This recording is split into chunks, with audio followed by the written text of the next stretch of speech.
कभी पलायन और गोलियों के लिए चर्चा में रहने वाला कैराना अब विकास की राह पर बढ़ रहा है। नमस्कार, मैं सुधीर चौधरी। कैराना में भाजपा के नामनित सभासदों के शपथ ग्रहण समारोह में पहुंचे पूर्व कैबिनेट मंत्री सुरेश राणा ने बड़ा बयान दिया। उन्होंने कहा कि मोदी और योगी सरकार में कैराना और शामली तेजी से विकास कर रहे हैं और 2027 में फिर भाजपा सरकार बनने जा रही है। पहचान ना कोई दल ना कोई पार, सब एक मत से बोल रहे हैं कि उत्तर प्रदेश बदल रहा है। ये विश्वास है, विश्वास है, विश्वास है। ऐसे समय जब शपथ ग्रहण में बैठे हो, ऐसे दिन की दोपहरी में कैराना में आवाज आती थी तो शपथ ग्रहण की आवाज नहीं आती थी। कैराना में आवाज आती थी तो कार्बाइन की आवाज आती थी। कैराना में आवाज आती थी तो गोलियों की आवाज आती थी। कैराना में आवाज आती थी, इस बात की आवाज आती थी, जितना भी जुल्म कर लो यहाँ का व्यवहारी सीना तान के खड़ा रहेगा। इस बात की आवाज कैराना में आती थी।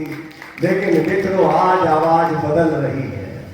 आज यहाँ दोपहरी में यदि आवाज आ रही है तो सब एक साथ मिलकर के एक ही आवाज आ रही है। वो आवाज है भारत माता की। जरा बोलो, भारत माता की, भारत माता की। ये देश हमारा, वतन हमारा, हम मिलकर के इसके विकास की ओर निकले हैं। हमने यहाँ ऐसा कोई जिला है, 7 नेशनल हाईवे आपके जिले से गुजरते हैं। जो मेहमान 10 साल बाद आएगा वो शामली में रिश्तेदारों का घर भी भूल रहा है।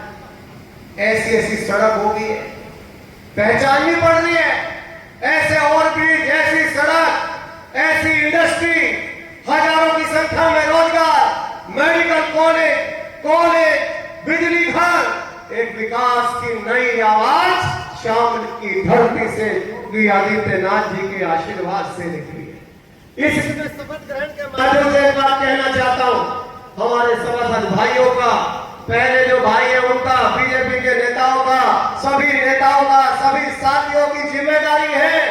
जो विकास की रफ्तार मोदी जी, योगी जी ने दी है, बोलो उस रफ्तार को तेज करना है कि नहीं करना।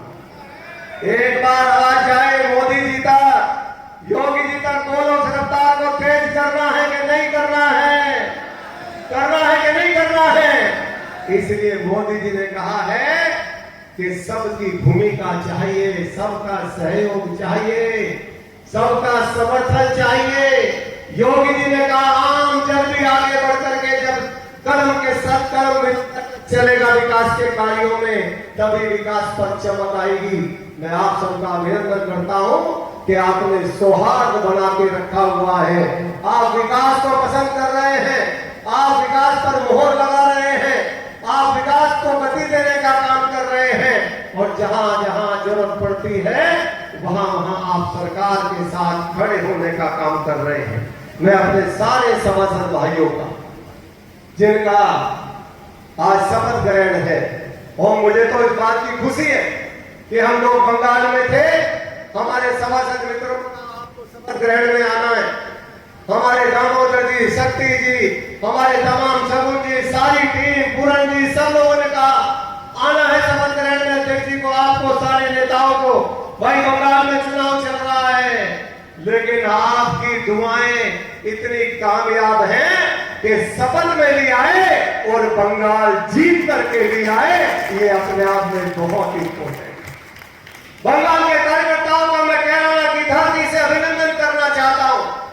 बंगाल के विचार परिवार के कार्यकर्ताओं का अभिनंदन करना चाहता हूं। पीढ़ियां लगा दी, पीढ़ियों का बलिदान कर दिया, पर सपना एक ही था कि यहाँ विकास की सरकार चाहिए, यहाँ बहनों का सम्मान करने वाली सरकार चाहिए, यहाँ राष्ट्रवादी सरकार चाहिए।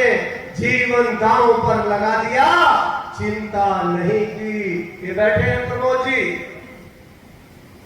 बेटे की हत्या हो गई तो बाप लड़ पड़ा, मैं ही बूथ अध्यक्ष बनूंगा।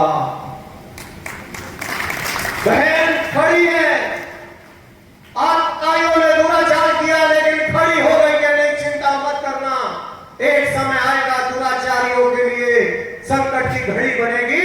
इसलिए मुझे सनातन को मजबूत करने वाली, देश को मजबूत करने वाली सरकार बनानी है। इसलिए मैं कैराना से उनका अभिनंदन करना चाहता हूं और आपसे निवेदन करना चाहता हूं, एक विकासशील सरकार। मित्रों, एक राज्य में विकास की सरकार बनती है तो देश को उसका बहुत फायदा होता है। अरे कलकत्ता जो आर्थिक राजधानी होता था वो संकटों के दौर में चला गया था, घुसपैठ जारी थी, सीमा पर फेंसिंग के लिए सरकार जमीन देने को तैयार नहीं थी, तुष्टीकरण की पराकाष्ठा थी, लेकिन वहां के लोगों ने मन बनाया हमें विकासशील सरकार चाहिए। उत्तर प्रदेश के लोगों ने मन बनाया हमें विकासशील सरकार चाहिए, हरियाणा के लोगों ने मन बनाया विकासशील सरकार चाहिए, उत्तराखंड के लोगों ने मन बनाया हमें विकासशील सरकार चाहिए, राजस्थान, मध्य प्रदेश, महाराष्ट्र, असम ने विचार बनाया हमें विकासशील सरकार चाहिए। इसलिए उत्तर प्रदेश ने भी मन बनाया है कि दूसरी बार नहीं, हमें तीसरी बार भी विकासशील सरकार चाहिए, विकासशील सरकार।